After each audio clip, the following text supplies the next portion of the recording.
tough to watch your dog or cat battle fleas, but the last thing you want to do is put a collar on them that contains toxic pesticides that can rub off on you and your pets. Do your part to pick natural solutions that work just as well.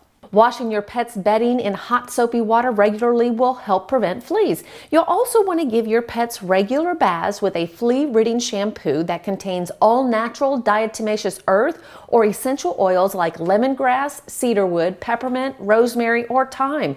All of these are non-toxic and effective. You can also kill fleas in carpets and rugs with all-natural borax that's found in the laundry aisle. Just sprinkle it on, let it sit for an hour before vacuuming, and of course, keep your pets and children away from the area during treatment. Greenpaws.org also provides a thorough guide where you can type in a flea or tick product to find out how safe or unsafe it really is. And if you find you need a stronger solution, ask your vet about oral medications. It's just another easy way to do your part for our pets and our planet.